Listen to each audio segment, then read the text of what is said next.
Imagine you are on a spaceship traveling to a new reality, a huge spaceship, and you are going to a destination that you have picked out yourself. Maybe it will take you a long time to get there, but that's okay. So picture yourself in that spaceship and notice the feeling of knowing where you're going. Like the sensation of having booked a holiday in advance. You know you're going. You're just not going yet. So on your way to your new reality in this spaceship, you will see things out through the window. The universe will provide plenty of opportunity to look at beauty and to look at the opposite of beauty. It will provide you opportunities to doubt or to be certain. And let's say that right now there is something that would look like your new reality. Far beyond you, but you can see it through the window now. Your new reality is blue. And this you can see in the horizon is red, but still it could reassemble your new reality. And someone in the spaceship, maybe a version of you, would say, maybe that's it. And you could start to doubt yourself. But you would know, no, but that's not what I've had in mind. That's not where we're going. And maybe someone in the spaceship, another version of you would say, let's stop and check at least. Another version of you on the spaceship would maybe say, it kind of annoys me. This is not where we're going. And you would try to calm them. Relax.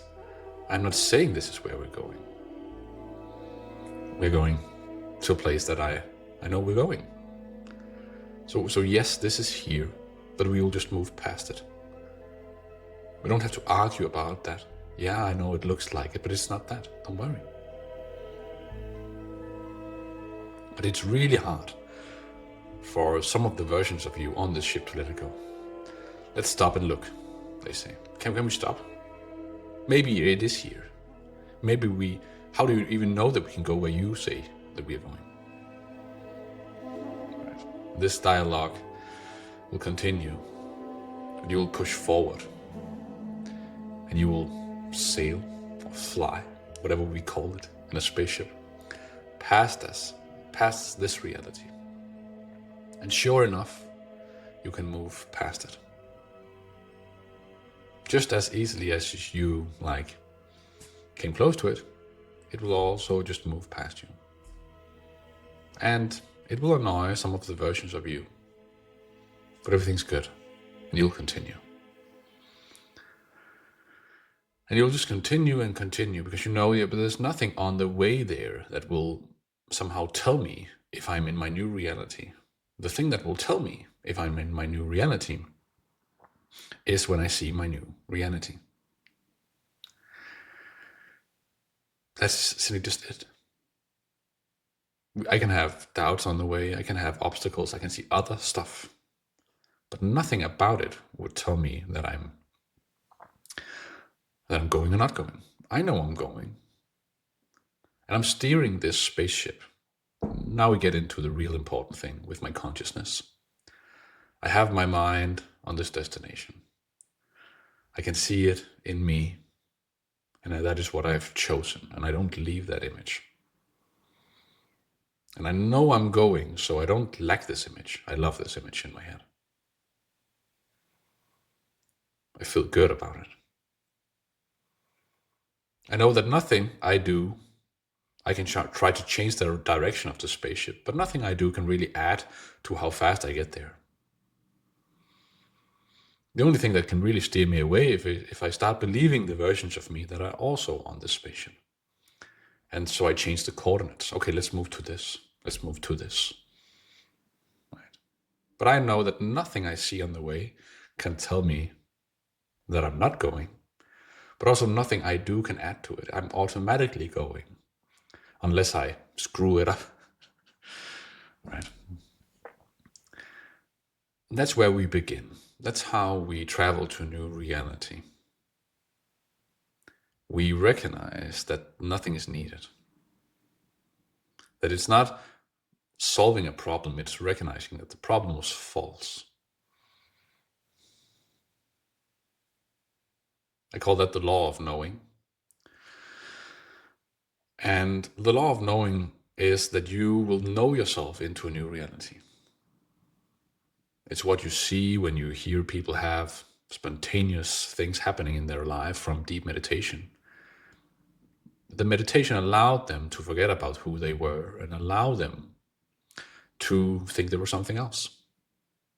Focus on a certain feeling and a certain thought and a certain intention. You can do that in meditation. It's very powerful. But you don't need to do it in meditation to begin with. Maybe you don't need meditation at all. Maybe you can just start to know yourself differently. Let's move from that example to the next example, to really teach you how to change your reality. And this next example will remind you of, let me just find it.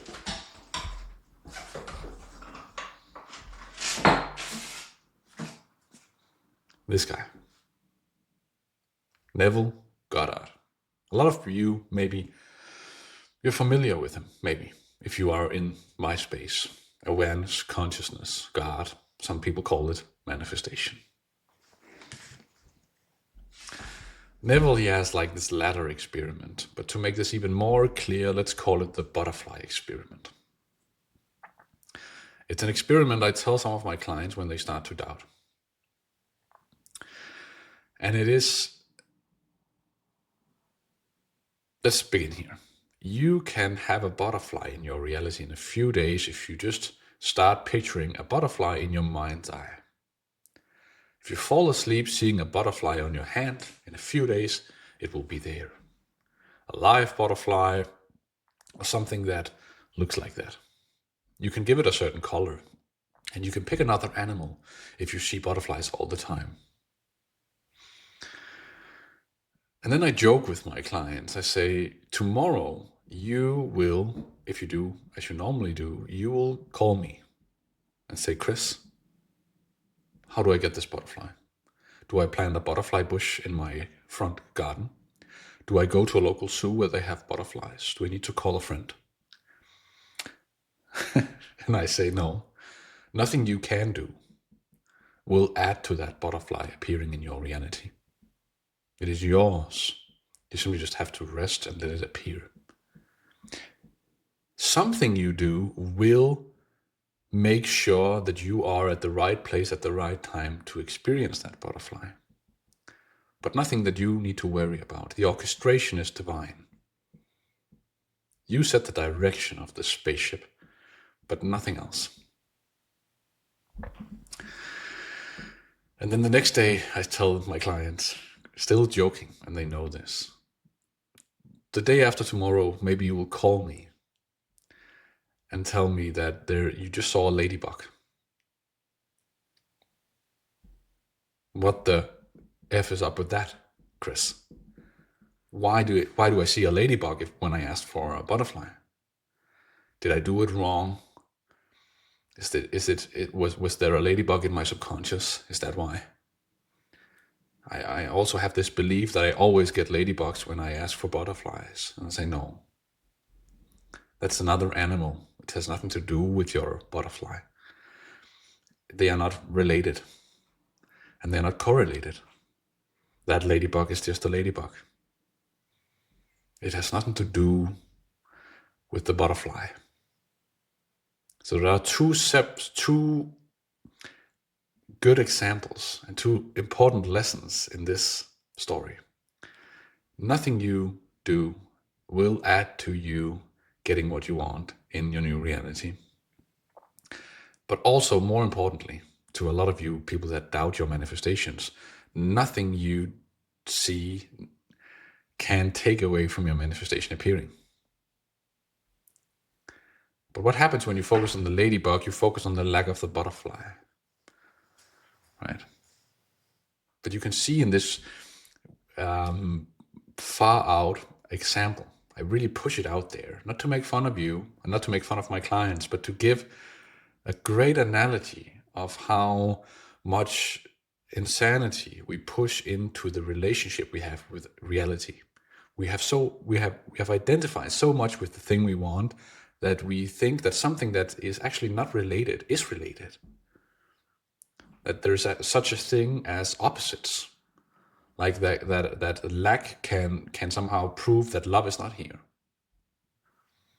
or that the bank account number somehow proves something about where you want to go with your money situation. They are separate. It is almost like telling me, Chris, I'm affirming to be fit, but I just saw my neighbor and he's still fat. So I don't know it's not working, right? I know that's a weird example, but it's to tell you, the mirror does not tell you anything about who you are. Your external reality does not tell you anything about who you are. Who you are is a decision made by you as an extension of God. That decision, from a scripture standpoint, it would be you as the son being sent. You send like a request to the Father, which is the divine orchestration, the part of source that you don't really. Maybe you feel it, but you don't like. You can't connect to it really. But that part of divine orchestration hands it over to you in physical reality.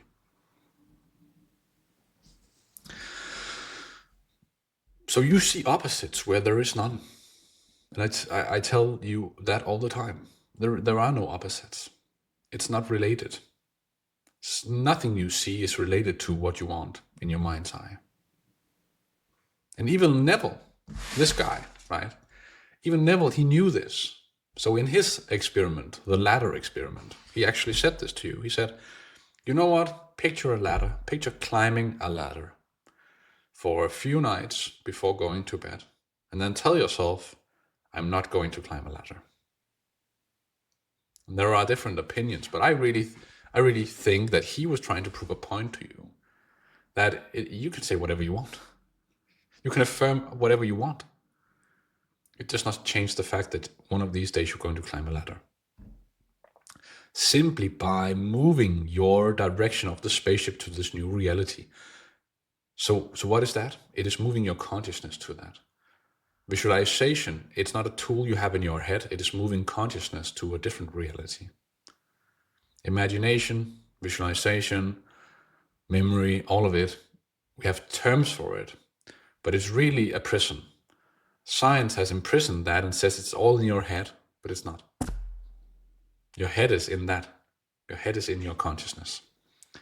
And modern science is actually telling this right now as well, that you are pure consciousness.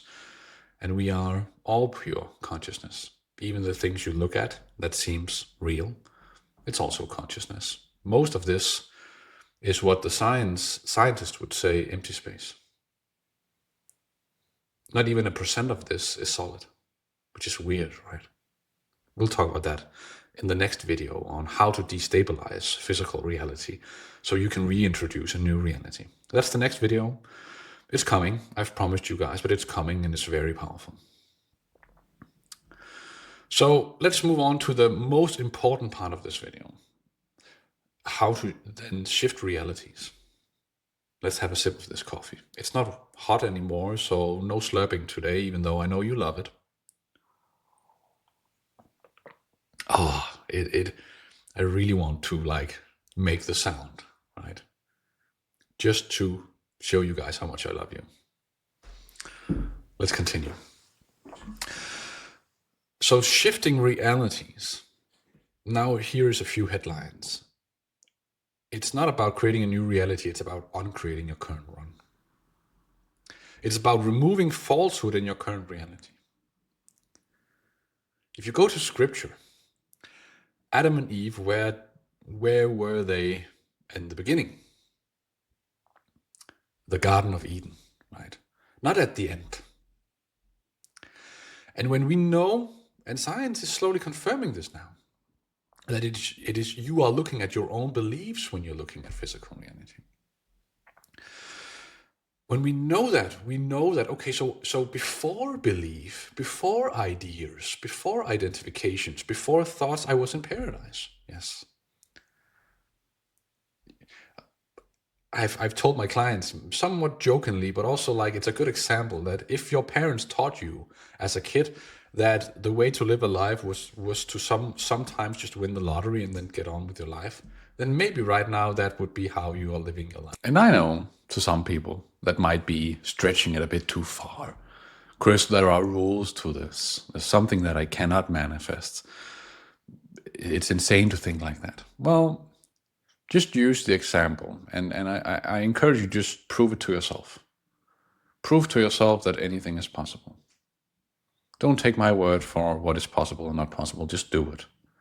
Start out small, add things to your reality, let go of any belief. But you started out in the Garden of Eden, which means that anything you're looking at right now that is not as you would like it to be is based on who you have been saying you are. The rate of your expansion, what has been introduced to your consciousness. We've talked about that before, that in the beginning of your life, your parents gave it to you. What should you believe in? How does life work? And so on and so on. And this is also just regular psychology, that if you're introduced to certain beliefs as a kid, that's just what you stick to. But science, modern science, is also showing now that that's also actually influencing the world around you. It changes around who you say you are. So recognizing falsehood is the beginning of it. Right? So instead of manifestation being, I want a car, so let me see a car, let me affirm for a car, manifestation should really be that I don't have a car is because of my belief, because naturally I would have it if I wanted, if I had just always believed that I had one. So it's the uncreating of that falsehood, that thin layer that is put upon your reality right now. Paradise on earth is right behind that. It was given to you from birth, that if you had directed your beliefs in a certain way, then you would have it. How do we get it back? Well, we start noticing the veil and we start judging the veil righteously. So we look at the veil and we notice, we comment on it as if it was what was behind it. Right? So if you want a car that you know you're going to take care of your current car. Right? If you want a family that you love, start loving them. And so on and so on. So you introduce your new reality and you liberate your old reality simply by loving it. So that's step number one.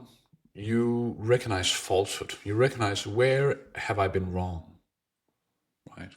What is it that I've been working so hard to get when it's actually quite simple? I have it automatically if I let go of the idea that I don't. If I just sit with the idea that I have it, and let go of all of the beliefs that would tell me that I don't, then I will have it. That's how easy manifestation is. That's the placebo effect, right? Why is it that you can believe you get a pill to solve a rash and then your rash is gone? Did you affirm for it? No. You just said, okay, I guess that's it. I guess the solution's here. And then it was. The second thing that is very important in manifesting a new reality, maybe actually the most important, and I know these 2 points that I'm mentioning right now, they are not what you would normally hear. I won't talk about visualization or affirmation in this video. We're going deeper now.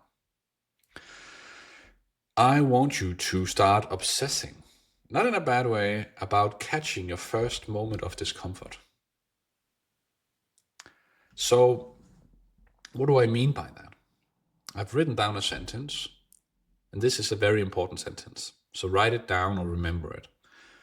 which thought in me, so when I'm feeling discomfort, I can ask myself this question: which thought in me would have to be false right now for perfect peace to already be true? Try to sit with this. I think, okay, so if I feel discomfort, it's because my mind has a story that awareness, the extension of God I am, that just has amnesia, does not agree with. So I've told you this before, but emotions, bad emotions, that's the discrepancy between what awareness knows is true, so pure love or paradise on earth, and then your story about how it's not so. When those are not the same, you feel bad. And when they are aligned, you feel good. That's most of the time the case. There are other minor factors, but this is the main factor. So what is the thought that brings me discomfort right now? And a lot of people will say, if they're new to this, it's not a thought. It is this jackass in front of me in the car cutting me off in traffic. Right? But some people will not be affected by this. So you can't say that that's objectively true. So you will have to say, I have a thought around this that removes paradise from me. It somehow changes the direction of where I was going with my good emotions and my good intentions and my good story about who I am. Right? So which thought in me right now am I thinking that is actually false? It's actually not true. It's actually not love. It's actually removing me from having the life I want. Because what you identify with, it is what you see. You're looking at your own beliefs when you look at physical reality. So you can see how these ideas that bring you discomfort, if you identify with them, more discomfort will be added onto you. To those who have, more will be given. To those who don't, even the little they have will be taken away from them. Right? Very popular scripture phrase. It's also in the Quran, Allah will not change the condition of a people until they change what is within themselves. So if you entertain discomfort, if you entertain these thoughts, you are reintroducing your old reality. You are simply forgetting about who you are saying you are and forgetting about where you're going with your spaceship. And you are buying into a new idea. So if we take this small example about what you say is an idiot in traffic, cutting you off, if you identify with that, right, it is like being on your road to your desired reality in your spaceship, but saying, no, I believe this is true instead. I would like for this to continue in my reality. I can't remember if it's Joe or who is it that says that whatever you resist persists. But you've heard it before, right? It's because you buy into that illusion. You buy into the falsehood. It's there. And with your consciousness, your streamlined consciousness, you collapse a particular part of your reality instead of just letting that cloud pass by. You say, no, this needs to be here. So whatever you concentrate on, whatever you focus on, it increases. You've heard that in just modern psychology. But as a matter of metaphysics, it's also true. So anytime you feel discomfort, you are reintroducing a part of reality that is going to reproduce itself and make you feel discomfort until you stop feeling discomfort with that thing. And when you stop feeling that, you collapse a new reality where that's simply not a part of your reality. So you somehow love your way back to paradise. Right? So that obsession is a good obsession. Recognize it in the moment. Oh, I don't feel perfect. What is it? The thought. And then sit with that thought, saying that's falsehood. And then tell yourself the true thought, which is you as an extension of God, you as source, or at least having source running through you. Where are you going? Who are you saying you are? What are you identifying with? Which is exactly what you're doing when you're visualizing and affirming. Right? you latch on to stuff. The problem is that then you forget that that is actually what you latched on to, and you also forget that that is actually the only thing you need to do. Manifestation is as easy as manifesting a butterfly. When you do that, prove that to yourself. You can manifest a balloon, you can manifest roses, you can manifest whatever. When you do that, you recognize, wow, all things are equal. So it must be as easy to manifest this health condition, this money situation, this love situation. But I'm stopping it with all of my stories about how it's hard, how it's not possible, and what I see on the way there. On the way there, I will be there. It's simply God's gift to you. Consciousness's gift to you. It's simply just inevitable. But you say it's not. You say, no, it's not that. It's not that easy. But I always fuck it up. I have subconscious beliefs that block me. And I'm saying, if you say so, what if you just stick with your story? What if you just know in your spaceship, this is where I'm going, I can see it, I can tell it. And whatever happens on the way, it's actually not for me. I can have a mirror passing by me that tells me that my destination is not true. I don't have to believe it. I can have my partner passing by me acting in a way that I don't say is true. I can have my bank account passing by me, looking out through the window in my spaceship. Do I need to stop and argue with it? No. Do I need to take it into consideration? No. Does it tell me anything about where I'm going? No. It simply does not. Shifting realities is about knowing it into existence. It is about declaring yourself to be new and deciding yourself to be new. And knowing yourself to be new and seeing that. And then we can talk about exercises. Seeing that 5 times a day, 10 times a day, every hour in your mind's eye. Feel the gratitude of being that already and build that story. Because it is your story about who you say you are that manifests. And this video is really for the people that say, what about this? What about this? What about this people, right? What can I do? What can I add? And what can tell me that my manifestation is not here? Well, nothing. It's yours. It's inevitable. So keep knowing it and trust and have faith that it's unfolding. Anything you see today is divine orchestration. Anything you see today is on the way to you having what you want. So when will it be here? Now. In the same moment you're in right now, it will be here. If you put it in the now and continue to put it in the now. Good. So the next 2 videos is going to be about destabilizing your old reality, reintroducing the new one. Very powerful.